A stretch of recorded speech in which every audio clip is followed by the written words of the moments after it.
got in my hands a couple of weeks ago the book UX and Beyond Real Life Product Design and User Experience. Mm-hmm. And the more I was going through the pages, I wanted to call the author and say, this book is not for designers. It is for people who want to nurture their creativity. Anyone. That's what I wanted to do. The book talks about the skills and competencies that make individuals, teams, and organizations better at producing value, better at innovation. And it talks human. And it's definitely not the wallpaper magazine about for designers. Definitely not. And today I have the opportunity to spend some time with Zoltan, the author of this book, UX and Beyond. And the reason why his book has struck a chord with my sensitivity about work culture, it is the fact that the guy has spent almost 17 years in the industry of product development, product design, and he has seen, perceived in his experience, different type of organizations, the ones who are really small from the beginning and the ones where he has seen, in fact, this growing to being a full corporate. And what he has done in his book is to transform every single experience from the human perspective in product design to compile the right tips in order to become better at creativity. And again, Zoltan, I have to tell you, this is not for designers. This is for anyone who wants to be good at innovation. Yeah, it's really great to hear this, Ivan, because that's what many developers ask me actually as well. It's like, okay, I saw that you wrote a book about design, but am I allowed to buy this or should I buy this? And I'm always like, you definitely should buy this because this is not just for designers. I am a designer, but as you mentioned, I work for many, like multiple different type of companies, like small startups, like Fortune 500 size companies. And I just write about my experiences, and I just write about like how to survive and thrive within different like difficult situations, I would say. So definitely not just for designers. Like I guess it's even useful for those people who work in any corporate environment, to be honest with you. Yeah. And I was thinking, Zoltan, because in your book, you talk about this, how to engage an organization, how to engage a team, how to get an organization that is dynamic. So I would say that if a person from human resources got that book in their hands, I think that it will trigger some of the necessity of for innovation that this department needs. So I found it quite compelling because it's almost like you are mixing like a methodology that was only for the selected ones, these people in tech, about UX. You are talking about a job, but you have integrated everything that in a work culture is a necessity in order that our brain is optimized for creativity, right? We want to feel belonging. We want to have a good communication. We want to find the right timings to explore our creativity. Everything was there. And that drives me, Zoltan, to one initial question, because we talk about innovation, and this episode today, it is about understanding how UX can help design innovation in the work culture. And I was wondering, what is your personal definition about innovation at work? Yeah, I think, thank you for asking this, Ivan. I think it's a great question. So I really strongly think that innovation is an outcome. So there are several factors we need to investigate to see if a workplace is enabling innovation, in my opinion. So there are different levels. There is the personal level, the team level, and the organizational level, obviously. But I always like to put the main focus on the personal level. So the main question for me is, what things need to align on the personal level for an employee to enable innovation? And I think the most important question related to that is to ask whether like what are the incentives that are needed for an employee to be able to play their A game? Because if you as an employee can play your A game, innovation, in my opinion, will always come as an outcome. So there are a couple of factors, in my opinion, that make sense to investigate, like whether these enablers are there and working or not. So the first thing is, how is your relationship with your manager? Because I think it is really important how you align with your manager. Like, there is one other thing to highlight, like regarding to this question, like what are your strengths and does your company use them well, right? There is an Einstein quote that I really like, and it is something like, you don't want to judge a fish by its ability to climb a tree. And Exactly. if you think about it, at a company, you work in a team, right? And none of us in the team are the same. So we have our strengths and we have our weaknesses. We differ from each other. And of course, there are jobs, like specific jobs at the workplace that everyone needs to be able to do at a certain level. But you want to be sure that all the things that require real craftsmanship are done by individuals or by the actual employee who fits that task the best.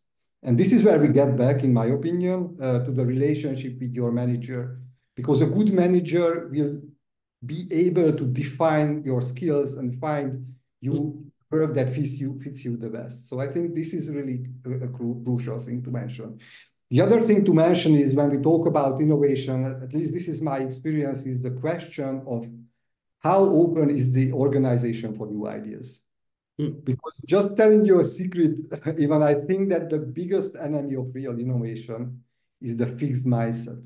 So basically, it's every time when you hear at a company as an employee that this is how we do things around here, right? This is fixed mindset when you hear that. And it also has to do a lot with inclusivity, in my opinion. So how open is the organization for evaluating old and maybe outdated processes? I think that's a crucial question, because inherited processes can create a culture of resistance to change. I worked at several companies where this was the case, and employees may be comfortable with how things are, with their approach, with their past approaches, even if they are like methods that are most effective. And there is one thing, as I work in software development, there is one thing that I need to mention. I call this the agile dilemma. So as designer employees, we are involved into two different types of work. We do versioning and visioning. And versioning is basically the day-to-day task and the small improvements that you do as a designer day by day to make the product a little bit better. This is like answering like little updates and requests from the clients if we are talking about the B2B business. But visioning, on the other hand, is like when you come up with visioning is actually innovation. When you come up with a new feature, right? Or when you just redesign your whole platform just to make it better. And the main problem, this is my understanding of Agile. So the main problem with Agile is, while both are essential, obviously, Agile environment tend to prioritize versioning, and the role of visioning can be easily overlooked. That's my experience. And I have been working in an Agile environment for more than a decade, right? The other question we also want to ask when we talk about specifically design is the work you do reactive type of work or proactive type of work? Because the work you do as a designer, at least when you work in IT, can be reactive and proactive. Reactive design is when your team responds to challenges when you face them. You try to solve user problems as they come. And let's say a competitor develops a new feature and you need to align with that, obviously, to stay in the race, and you come up with that feature as well.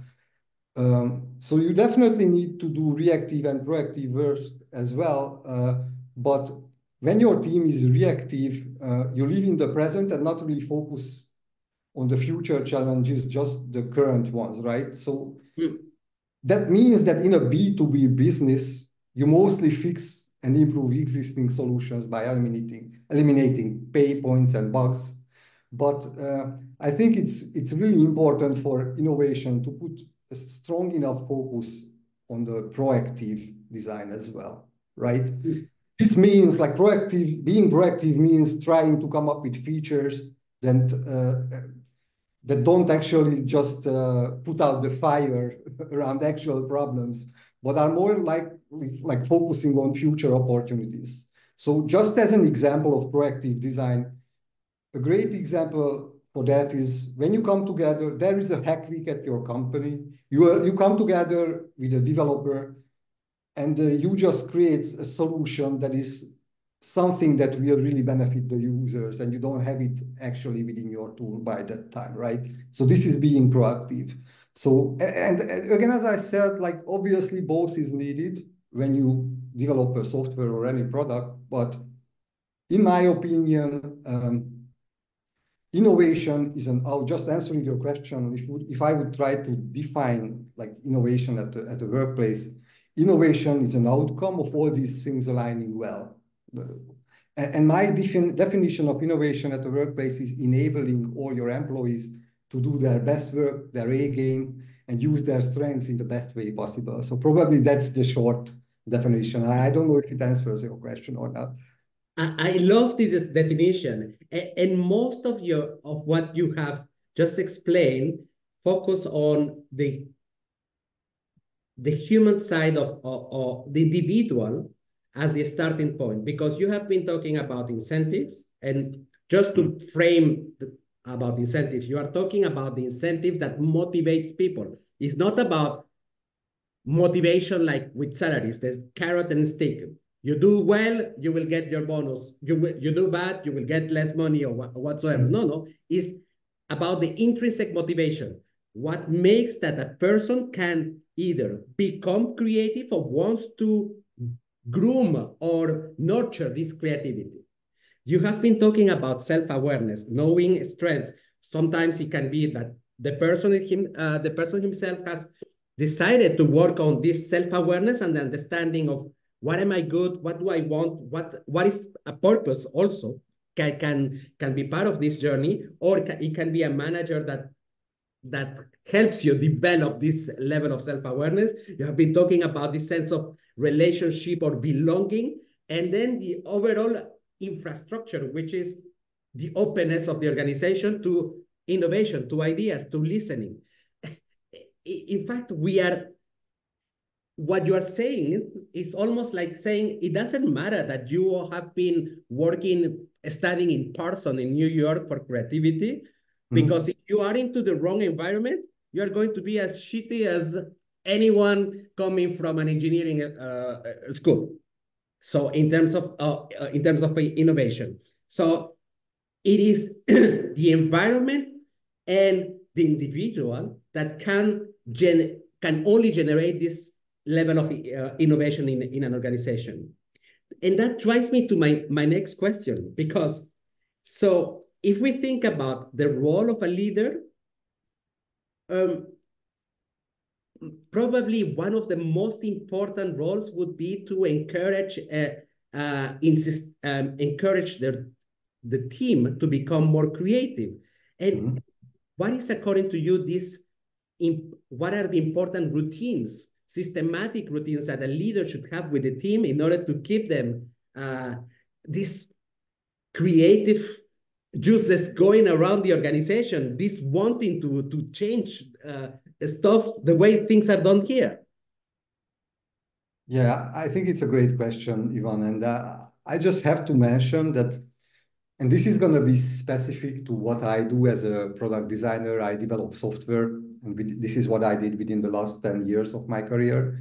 And I have to mention that it is a bit, if I want to be honest, it is a bit hard to talk about creativity nowadays in software development, as the work we do as designers is hardly even about creativity anymore, at least for those who work in software development. Because overall, like obviously there are other areas of design. Let's say if you are an illustrator, or if you are just if you are a web designer over there, like, or you are a logo designer or a brand designer, creativity means a lot over there. But overall, I think we can say that within a software environment, the work of a designer nowadays is rather like a little bit like engineering work, to be honest. So in software development, in my opinion, being creative is more about finding the best trade-offs, because There are always trade-offs all the time. Basically, this is what the work is about in software development. And if you can find a balance creatively between the different trade-offs that you need to make, I guess this is creativity as well. But going back to your question, so you asked what are the systematic routines? And I think there are a couple that I can name here. So the first one is creating a safe space where people feel okay to share anything. Mm. Any type of work at any stage, I would highlight this because this is really crucial. So if IC is an individual contributor, so they should feel that they are your ally as a leader. If you can create a safe space, people tend to share more often. And even if the feedback is tough, because sometimes the feedback that you get for your work is tough, it is still okay. And they're not going to try to defend their work because they know that the feedback is valuable and you are within that safe space. So like just as in between friends. When you talk to a friend and you get some maybe harsh feedback, you are okay with that because the two of you have that great relation that can hold that tough feedback, right? So this is one thing that I would highlight. The other thing though is always challenging team members. That's the important rule in my opinion. Let's have feedback sections weekly and have a weekly collaboration meeting where a team can brainstorm together. The third thing is don't hold the steering wheel all the time. Let people you manage lead the conversation, that even let them lead meetings as well. So giving people these kind of opportunities will make you stronger as a manager and not weaker. At least this is my experience. And in my book, I also write about how to help introverted employees. Really important thing. Half or more of the employees that you're gonna manage gonna be introverted ones, probably at least. This is my experience. And several studies highlight that being introverted may seem like a disadvantage, but there are many advantages of being introverted, like good listening skills, strong radar for sensing toxicity. And research shows that introverted leaders often deliver better outcomes than extroverted ones because they are more likely to get proactive employees run with their ideas and won't stand in their way. So I'm just saying it to highlight that even as a leader, it's not necessarily a problem if you are not extroverted but introverted. Absolutely. And the next thing is providing feedback. I think you as an IC should always know how you are with your work. And promotions and layoffs should never come as a surprise for you if you have a good manager. And the next thing is you need to be able to sense what an employee needs. So let's say that you are having one-on-ones weekly with the people you manage. And I think I don't need to mention or highlight that you must have a one-on-one weekly with the employee you manage. I think it's quite common nowadays. So you need to be able to find out what that individual employee needs. Some need just to have a conversation, small talk, talking about their private life. Some others might need professional guidance. And there, I read an article a couple of years ago about good managers. And within that article, they mentioned a percentage ratio. So the ratio was about a manager does their job well if 75% of the talk at the one-on-one with their employees made by the employee, and only 25% is the manager talking. And I think I really like that part because it really highlights the importance of being a great listener, in my opinion. So Zoltan, I think, yeah. what I like is that while doing a great listening, you are showing to someone else that he or she is important, that you make him feel part of the group. It's not about listening just for the sake of venting, letting the other venting out. It's a way of showing you count for me. It's like when we talk with the family, you mentioned that friends, I use family, like when spending time with my mother, listening to some things at a repetition or whatsoever. But I'm showing her that I'm there for her, and vice versa, and that counts for people. Yeah, definitely. And even like this is like in my book, I have a section where I think the title of that section is Never Work Alone. And over there, I just give a couple of examples on why you should always talk to someone about your work as well, because sometimes we as designers are quite biased, right? So we are staring screens like 24 or not 24, sorry, like 12 hours a day. And we have our own biases. But once you just share anything that you work on with another individual, whether let it be your manager or another person, they can see and spot things that you are not seeing because you are already staring that screen for 12 hours by now, and you lose sight of those little nuances, and they can give you that, and they can provide you with valuable feedback. So even just to back up the work that you are doing and your assumptions, it's really, really important to share all the time. That's something that I highlight all the time. I'm pretty sure that you have noticed that in the question, I have used the word routines.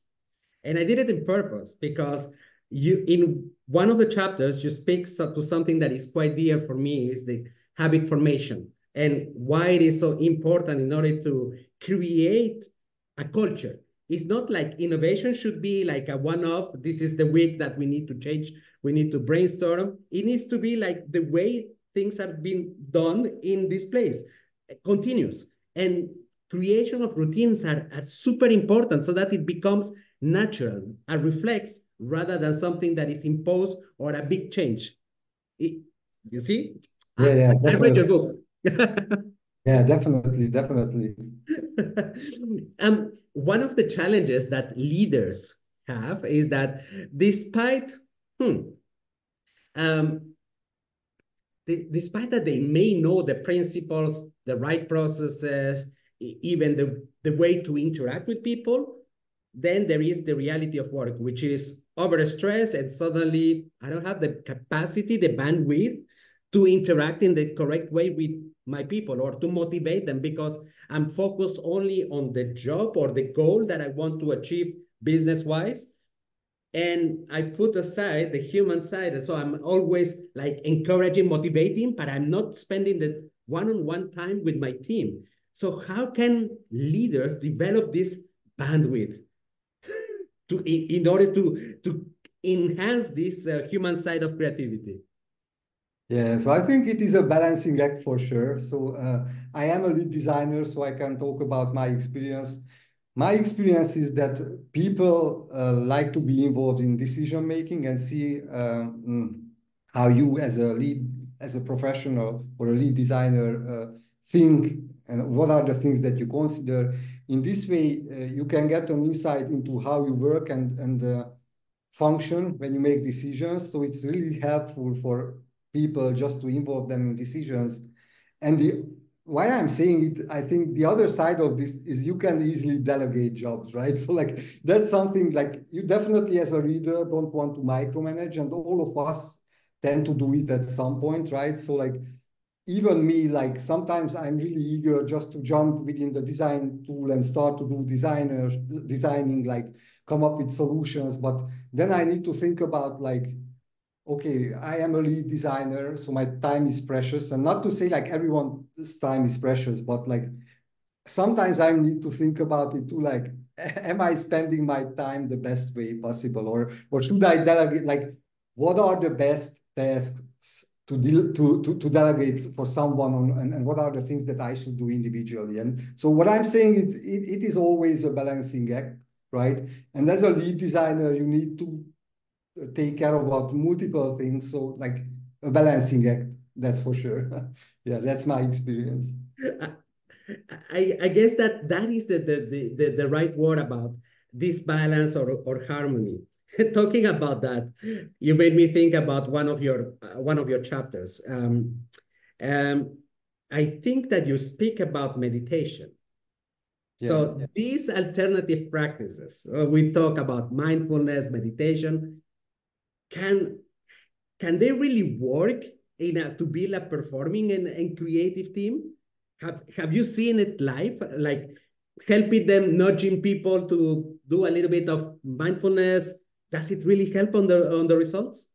Yeah, a great question. So Actually, I have two sections within my book about meditation, and maybe a designer, when they read them, they can ask, "Hey, Zoli, why you have multiple sections within your book about meditation?"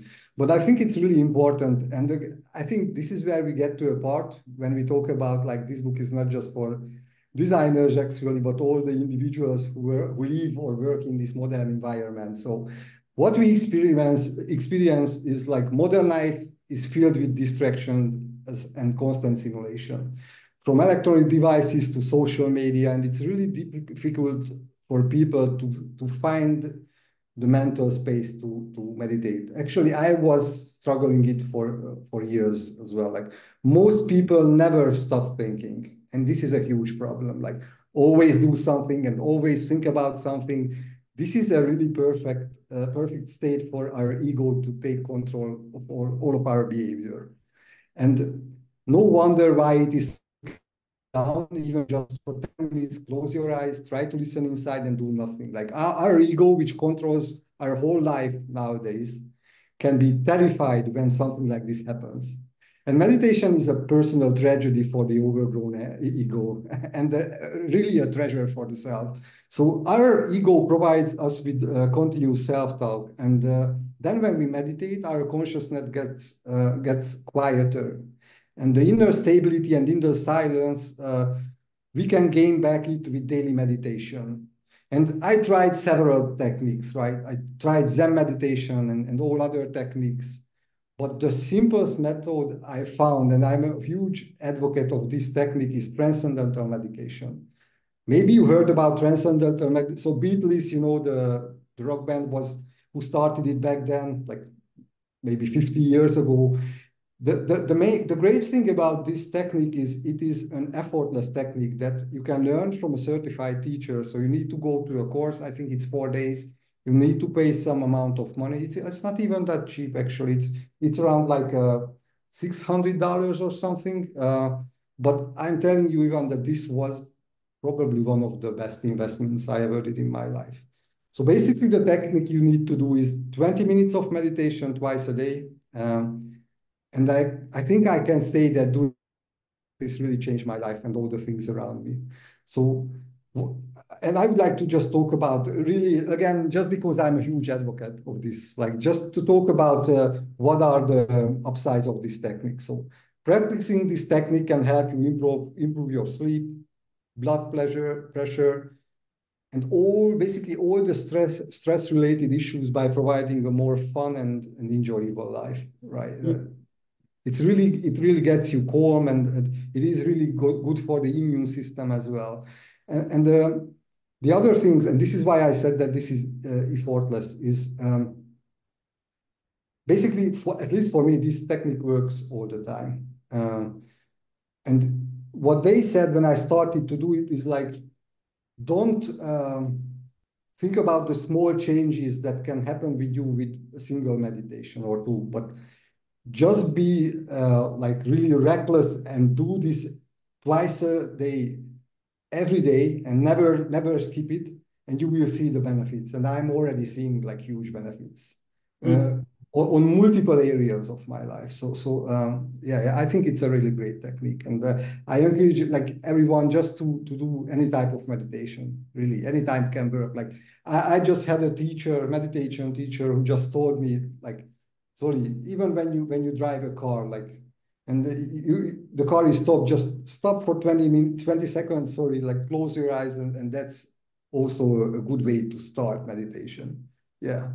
I'm totally with you. And I think the key message is more than the length of the meditation or the exercise, even if it is a breathing exercise, is the consistency. As you said, you see the results when you do it recurrently, because then you can do it automatically when you are in the stop of the car, or just some minutes before the next meeting that is stressful.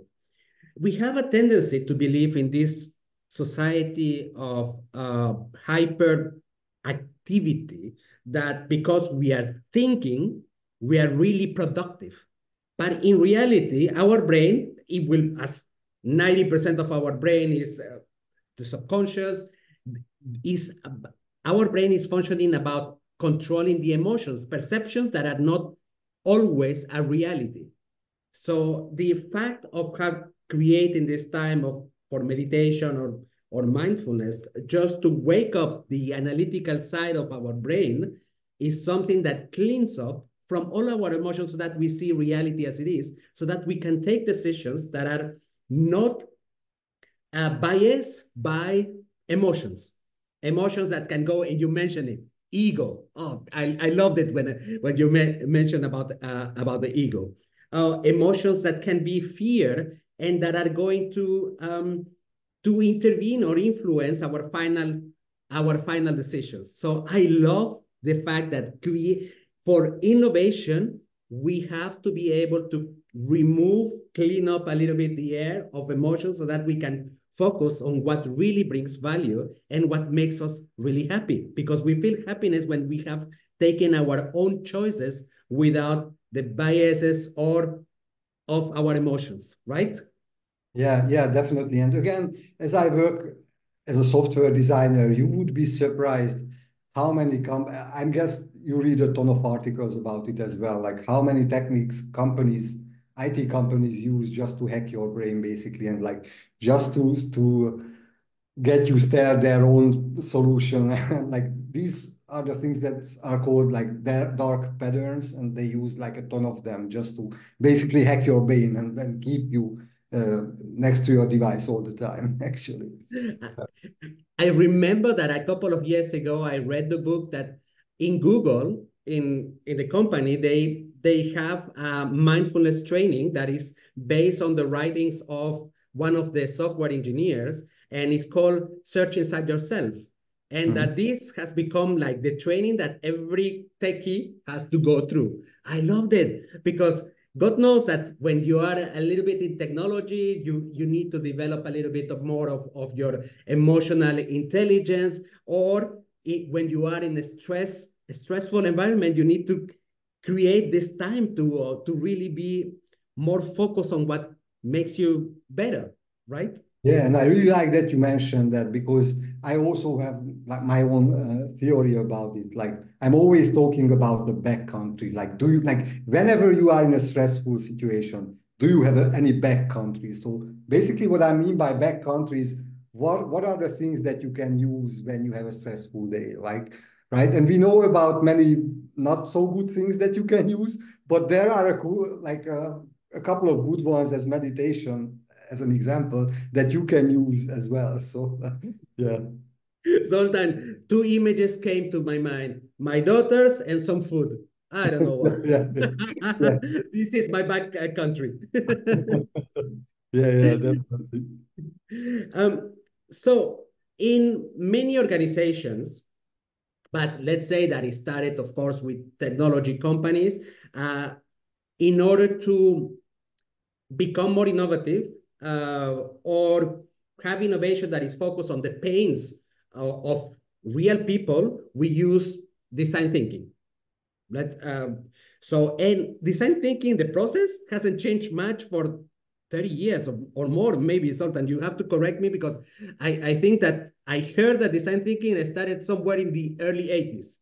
But okay, that makes a long time that it hasn't changed. So now with the fact that you have going into the research mode for your book UX and Beyond, what would you change to this methodology? What would you add to this design thinking methodology that has been there forever? Yeah, I hope I'm not going to seem like negative in any way. But I would say that the first advice is for everyone is do not think about design thinking and even design sprints as a holy grail, right? So I have a section in my book where I write about it, and basically that section is about you and how you shouldn't align your actual project to any standardized design process techniques or templates, right? Because that's my experience is no design process goes by the book, right? And obviously, like there are cornerstones of every design process, like the research, defining the problem, creating some sort of prototype or solution, validating it with users, doing iterations, and iteration rounds if necessary, building the actual thing, testing it, and releasing the product. And like, so basically it's a cycle. Like design thinking is actually a cycle, but and you can start all over again all the time with the iterations of the solution. But my experience, I'm a little bit against any standardized templates, right? Because the thing that I always like to highlight is design is not a linear and happy path. Like most of the predefined processes are a little bit waterfall-like, in my opinion. Linear ones, which can make you believe that designing things is as easy as assembly line work. Because in assembly line work, you put the necessary items at the start on the line and do the process that is defined by any template or by design thinking as a template, and you have a successful outcome, right? And I'm always highlighting that if design were that linear and easy and applicable, many more products would succeed. The truth is, design is a messy, non-linear process, in my opinion. Most of the time, it is a balancing act between the needs and the trade-offs. The trade-offs that I was talking about, like because many trade-offs being made. And I think the main thing you need to focus on when you try to solve a problem is understanding the problem you need to solve in a really deep level from the user's perspective. And there is no single way to go deep enough to understand the problem entirely. The other problem with any type of templates are like templates aren't created to fit actual project needs. Like finding out the why for a specific problem that you want to solve with design thinking, basically to get a closer understanding the how, and this is not, templates are not really talking about all the time. So even other predefined processes like design sprints involved a little bit of miracle waiting, in my opinion, to happen. Yeah. Because if you are getting 5 or 6 people in a room together for 5 days, that's basically a design sprint. And if it would have all the problems a product can face, like making successful products would be pretty straightforward, but it never is, right? I think there is an advantage, obviously, to getting 5 or 6 people in a room together, because like even just when they get together in a room and you are getting them to talk and that their part, that's fine. But all the standardized and box solutions are just theatrical moves in a way that sometimes do more harm than good, since they give teams the impression of innovation. But even like there is a method that we use in design, it is called double diamond. And even that method is just a theoretical act, in my opinion, because while the method is great to know and use, it is based on an ideal world that rarely happens in real life. So it's like, my opinion is like templates and even like have just to learn what design thinking is overall and what are the different steps. It's really great, but just I'm telling you another secret, Ivan. I think during my 17 years of designing, I was never able to fit any of these standardized solutions like design sprints or design thinking into any of the project, like 100%. There are always trade-offs. So it's a messy work and it's a balancing act. And obviously you need to know what the design thinking is and what design sprints are. But I think the most important thing is rather how you're going to communicate like with stakeholders and all the individuals who are involved in the work. And yeah, again, as I said, really great technique, but in real life, I'm not sure that this is something that you can rely on 100%. At least this is my experience so far. I'm totally with you. For me, also, I have the same impression. Is maybe a set of principles to consider rather than a checkbox that we have to be fully compliant. And one of the influencers is human psychology, I would say. And because I have seen, like back in my corporate days, that we thought that if we put 20, 40 people in a room for 2 days, we call it brainstorming, we are going to generate innovation. And definitely is counterintuitive to how the brain works, because we don't work well for innovation, for ideation in a stressful environment where nobody listens, and on top, everybody thinks that they have the best idea than the other. Our ego takes over. We are over discussing. We are not listening. We are stressful. So at the end, after 2 days with 40 people that were highly paid, we have bullshit. Nice presentation, but bullshit. I guess, Zoltan, and I have seen it in several parts of your book, the human brain plays a big role in why programs, products, services that we want to be innovative fail at the end. So, and we name it like a little bit like the ego, a little bit of the inability to understand what is the real problem. And when the solution, of course, comes from us, and we all believe that we are divas, we believe that that's the best idea ever. So and I'm pretty sure that there is more into this psychology world that influences why product services fail.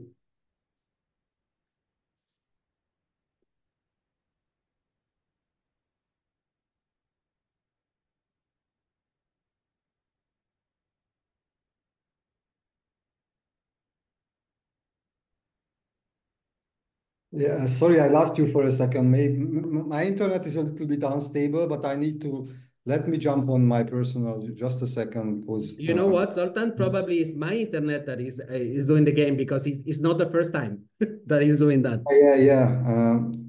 Let's continue. Hopefully it's gonna be okay from now on. Yeah. Yes.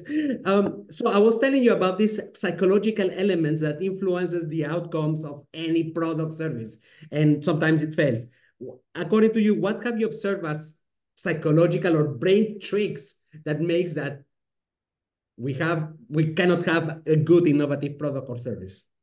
Yeah. So actually, I write about it in my book as well. There is a story titled 10 Reasons Why Products Fail and How Yours Can Succeed. And there are many things to mention here. So I think the reason number one is not solving the right problem or any problem. And I see it at many startup products actually. So I just watched an episode of the Hungarian version of Shark Tank. The startup founder invented a room cleaning shovel made of paper. And the main innovation in its message was that you can throw away the shovel after a certain amount of usage. And it will not stink like a regular one, like a plastic one, right? And I was like, man, just wash the plastic shovel occasionally and the problem is solved. So you don't need to found a startup for that, right? So what I'm experiencing is many startups discover a non-existing problem they want to solve with their big ideas. And it should happen the other way around, right? It seems that many times they like startup founders, and again, this is just some of them, not all of them. I need to highlight that.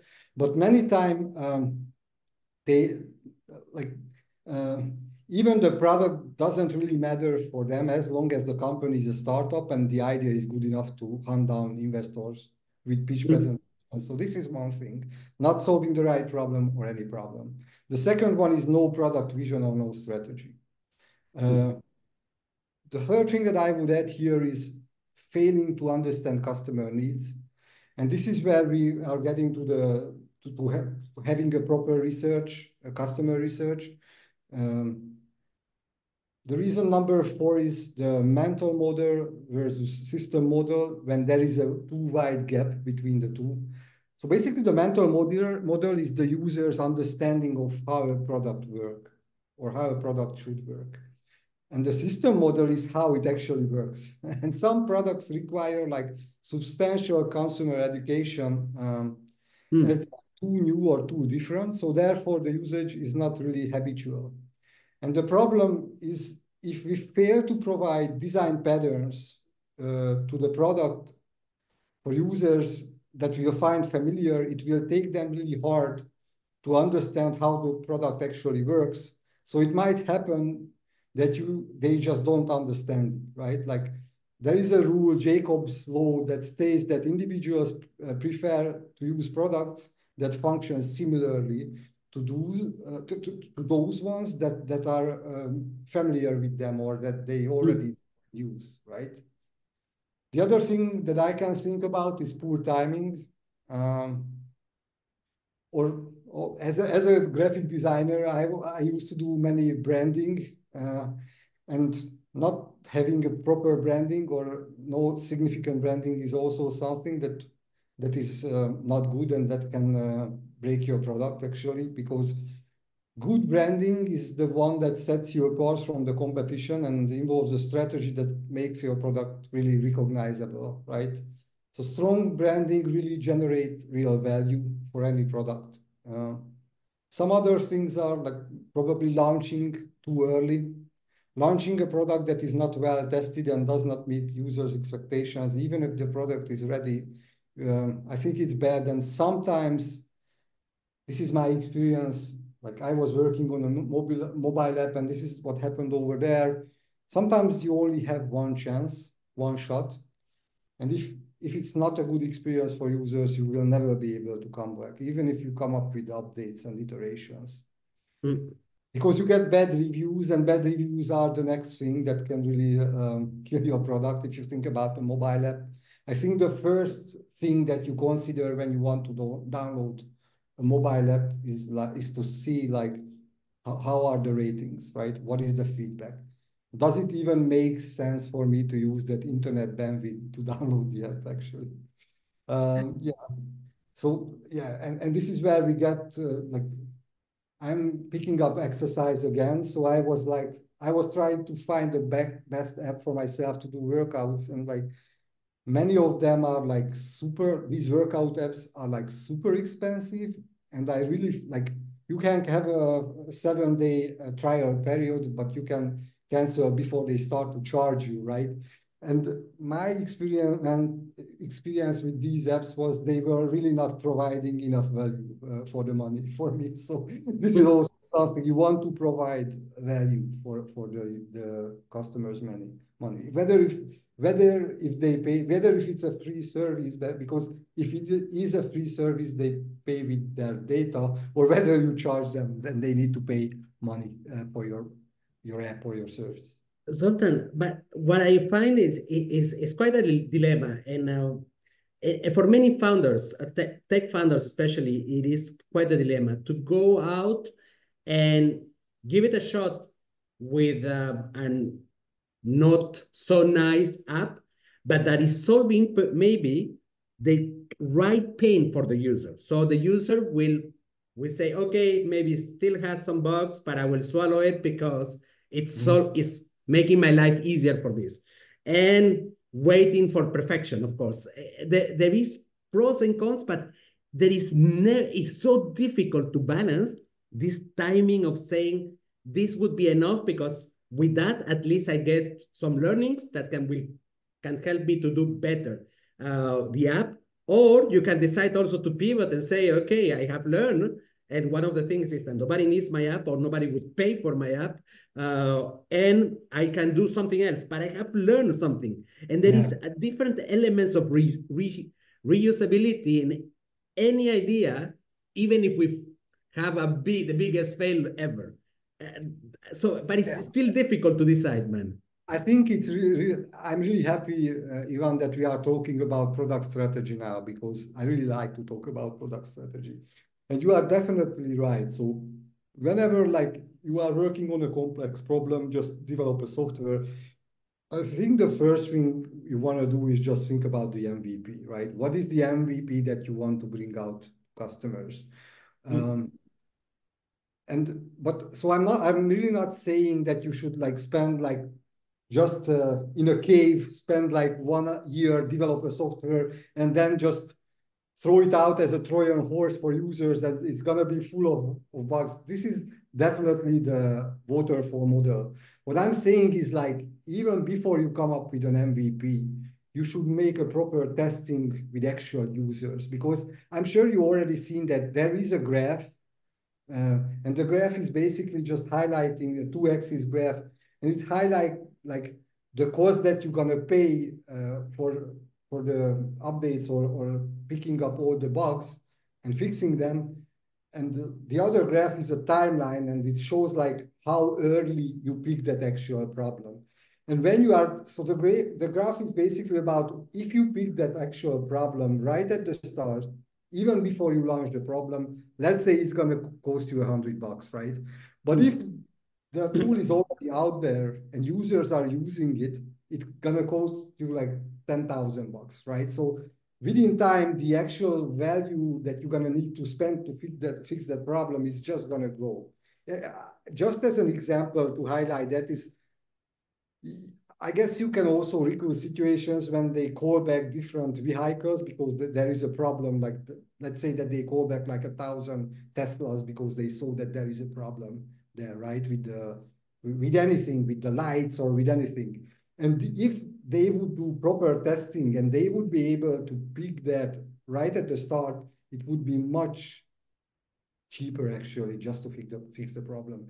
And this is, I think, where it's crucial to highlight that you need to do proper research and testing even before you launch your MVP, right? And but you are definitely right. I think there is always a chance to do some improvements. This is what product development is all about. So I can recall a time when I was out in Silicon Valley with my wife, Priscilla. She was not my wife back then. We just worked together at her company.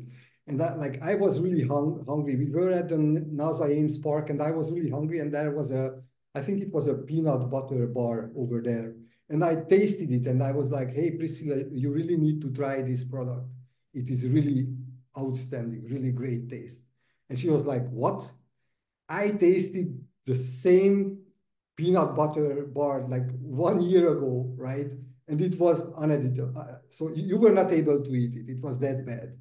And this really shows that like, and that's funny. And this is somehow connected to like losing chances if you come up with a wrong version as an MVP. So they came up with a chocolate bar. Again, I don't want to name the brand, but they came up with a chocolate bar, released it. People were not able to eat it. It was that disgusting and really bad taste. But then a year ago, then after a year, it was really delicious. So what they did was like probably based on the feedback they did, the improvements, and it became a really good product. But the problem is maybe you tried it a year ago and you were like, okay, it was so bad, you don't want to try it again. So the main question here is like, will your product get a second chance? And I think it's really important. It's an important question, right? I want to open a parenthesis because suddenly I realized that we went to the rabbit hole of something that I'm passionate about, it innovation, and we are talking about tech, startups, and so on. But listen, there is people who are working in the corporation, an HR person as a finance manager. And the key message, if we are translating all this beautiful design thinking or launching or not an idea, is that in many cases, organizations, because they don't have the right structure of feedback or working together or empathizing really with the problems of either their people or their customers, that when I say their people, it's their employees or their customers, they are not focused on finding or improving or innovating at work in the most efficient way.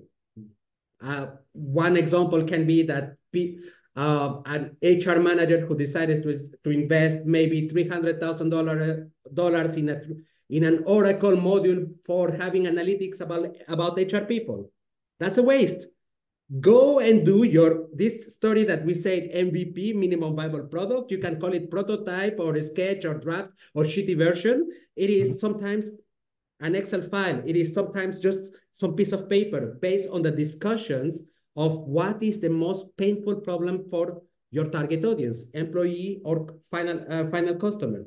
Certain problems can be solved by a budget of $100 rather than spending your $300,000 with Oracle HR or SAP HR. Both, I don't like them. And yes, it could be done better by launching quickly a solution that can be validated with a small number of people to see if you're solving the right problem. And on top, you get these people onboarded already. You get to create fans, these early adopters who their pain is finally relieved.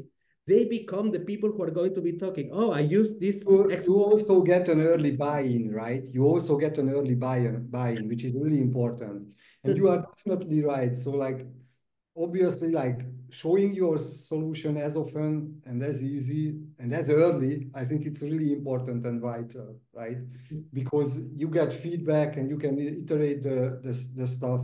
And there is always one thing that I write about in my book is like, if you don't like, I think whenever you try to find a solution for any problem, you should like right now at the company that I work for right now, I'm working on a really super complex problem. And when you work on a super complex problem, you need to find an approach, right? Like what is the approach? How are you going to solve that problem? And my approach, so the best approach that worked for me so far was let's look for quick wins, right? Because looking for quick wins is a mindset, really. Like maybe you think that you need to have this really Dead Star size solution to solve the problem, but maybe you can come up with a little tiny solution that's gonna eliminate like 90% of the pain points of the person who you designed for, right? So I think this is this is really an approach that you need to focus on because you can easily lose sight of that method of like, okay, always ask yourself, what are the quick wins you can have, right? The other thing that I also write about, and I think this is something you highlighted, Ivan, is how important is it to visualize things? Obviously, I'm a designer, so I like to visualize things. But there is a chapter in my book where I write about, I think the title is like, if a problem seems overly complex that you want to solve, try to visualize it as early stage as you can. Because if you cannot visualize it, it probably means that you don't fully understand it, but at least you will get the whys of like, okay, maybe I can't draw a chart based on like, what are the things that I'm not understanding? And it will be a great thing for you to think about the next steps, right? Why can't I visualize that small problem? Because if that huge problem, sorry, if you can't visualize a problem, you are not fully understanding it. That's my And I like that this visualization more than the fact than just writing a problem statement, because a problem statement is just activating part of your brain. Innovation or creativity or curiosity is enhanced by different connections of your brain. And suddenly, when we are saying visualization, that is another side of your brain that becomes active, and you can really leverage on all this network of neurons doing the work for you instead of just having one side of your brain. I like that. Zoltan, so my gut feeling tells me that writing a book is not easy. It takes super long time. And I'm guessing that UX and beyond, it was a baby that came to birth that with pain, with a little bit of obsession, I guess, because you need to be obsessive about every single detail that you are discovering, because a book is almost like a process of introspection about your experience, but also a little bit of self-awareness, because we don't always take the learning when we live through that experience. And what I wanted to understand, Zoltan, is what is the reason why for you it was important to open up and share your thoughts to the world through UX and beyond? Yeah, I think it's a great question. So I have a huge pain in my career, and I think all of us designers feel it at some point. Like, and this pain point is about. So if you think about it, we as designers, like most of our work as digital designers, disappears sooner than we think. So many solutions like visuals, logos, complex systems, and endless hours of work we put into digital solutions are vanishing entirely. No one will. So most of the work, and I know that probably it is quite eye-opening, but also sad to hear. But like 90% of the work that we do, I guess, like within 5 or 15 years, no one will remember any of them because there is always an update that is coming. You leave the company and they just overwrite your solution, even if you are an engineer, or they just redesign and make it more of a perfect solution. So basically, like, obviously, there are some lucky ones among us that create solutions that last for decades. Let's say that you are a designer who made the Nike logo. Probably people will even remember you after 200 years. But yet, that's rarely the case. This is my experience. And no, so as I said, none of the work I created 10, 12 years ago is still available online. And really, at some point, once you become senior, you start to think about and care about your legacy, right? So I even told my wife that writing a book that helps only 5 people, and luckily there were far many people who bought the book already, even if like the book was just launched in November, but I have much more than 5, which is a great thing. But even that is a more long-lasting achievement than just redesigning an entire web page of a Fortune 500 company, if you think about it, because that web page will be updated soon, but the book is gonna stay with you, right? Like, hopefully. So I think the other thing is educating people and sharing your knowledge with the general public is an excellent way of creating something that lasts. Spend time daily thinking about how you can make a long-lasting impact is also important. So the critical question is like, does what you are doing make sense? Like you, at some point, like maybe not that strongly when you are junior, right? Or something who just started the business, but at some point you will try to think about like, okay, how I can leave my footprint, right?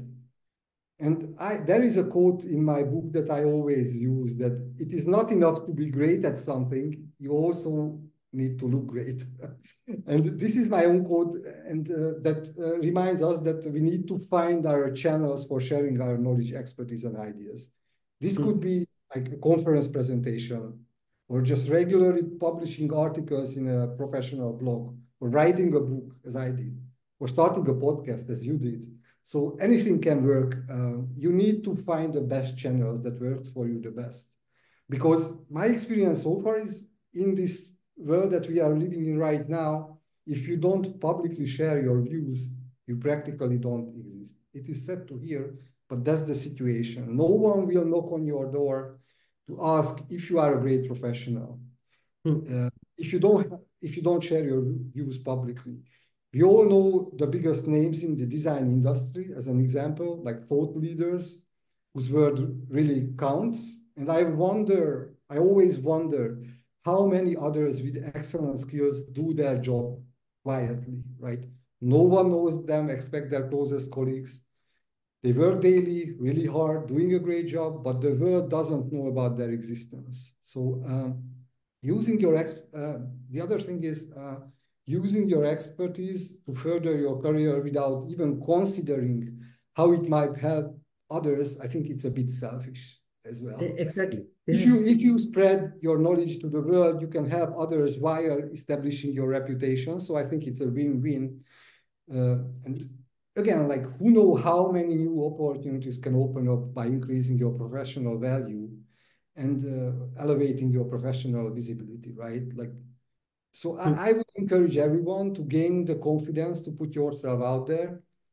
If you are too shy to speak at a conference, you hate speaking in public, that's possible, but try publishing articles or professional channels. Like, even if this feels a bit too pushy, let's try starting a blog, right? Or you can always find the best way to open up for the world and share what do you think.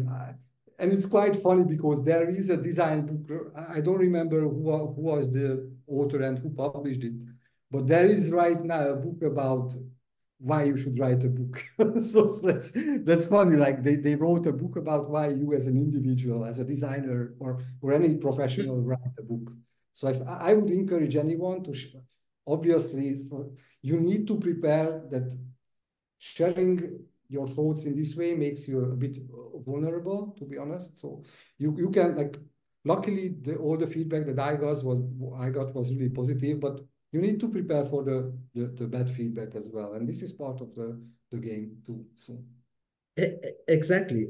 And I liked that you have done it, Zoltan. And and I also like the reason why this is a story about having impact. So we can call it behind legacy, but it is having impact is about influencing positively about a topic that hasn't always been thought or talked about, and it is about the human side of this of creativity or the human side of UX.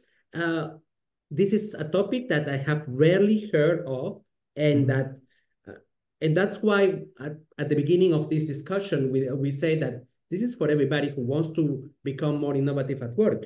Is it and I'm sure that the practice of the advices, recommendation, and research that you have put into your book are going to help a lot of people to create to be more confident to create this momentum of creativity at work, regardless that you are an engineer lacking the confidence to make it happen, a guy in finance. So I think that the impact, it is very well structured in a way that anyone who is not from the startup world, who is not a technical person, can understand it, because you are only talking human language. Thank you, Zoltan, for writing this book. yeah, thank you very much. I really appreciate that I have the chance to talk about it at your podcast. I really have. Zoltan, so how do we make it if people are going to want to reach you out to talk about the book, or to talk about UX, or to have some tips directly in a Zoom call? How do they reach you out, Zoltan? Well, yeah, so there is a public website of the book, and the URL is, I guess you will also put it in the description. Will? But the URL is UX and beyondbook.com. So that's the URL, or even if they just type in my name, Zoltan Garami, to LinkedIn, I think I'm the only Zoltan Garami on LinkedIn. I need to double check, but I think I'm the only one. So like, I would encourage just people to reach out to me. And there is something that I would like to highlight. So, and this is something, there is a landing page of my book where you can buy the book. And I really want to mention that I just added some extra line to that place. And that line highlights that if you are a young professional who can't afford to buy the book, I just put there an email and you can message me, and we're gonna be able to find out something, because I know that like this is something, at least for me in Hungary, that it was, even the delivery was like 3 or 4 weeks, and it was a little bit quite expensive. Like I really want to talk bad. I really don't want to talk bad about Amazon and their pricing strategy, but actually you would be surprised to hear like what is the amount that an author gets when they sell a hardcover. I don't want to get into details about that, but yeah, even, and that's something that I also did. Maybe like it is only in Hungary, but I donated 2 copies to the public library of Budapest. So for students who are not able to afford the book, they're gonna be able to rent it there, and they're gonna be able to read it. Because for me, the most important thing was like just reaching an audience, like as wide audience that I can, and not really so like, obviously, if you think about it, like if I would have spent like that 1 year with other like doing design job, like financially it would be much beneficial. But as I mentioned, because of legacy reasons and other stuff, this book was really important for me to write. I love that. I mean, it is the kind of job that is rewarding. And when you think about your family, what they're going to be, how they're going to be perceiving, talking about you, and knowing that there is a person who cares about the rest of society to bring up the good, or to even leverage on the job to say, I want to teach others how to make it better and how to feel better doing that job. It is amazing, Zoltan. Definitely. Thank you very much for your time. And I don't want to seem a hypocrite. So to be honest, like obviously I knew that when I'm going to write a book, it's going to open some doors for me as well, like on a professional level. I need to highlight that as well. So and actually I'm seeing that happening already, which is also great. That's good. That's how you get to know all podcaster hosts like me. Yeah, definitely, definitely. Sultan, it was lovely to have you today. Thank you very much for making the time. Thank you for the opportunity.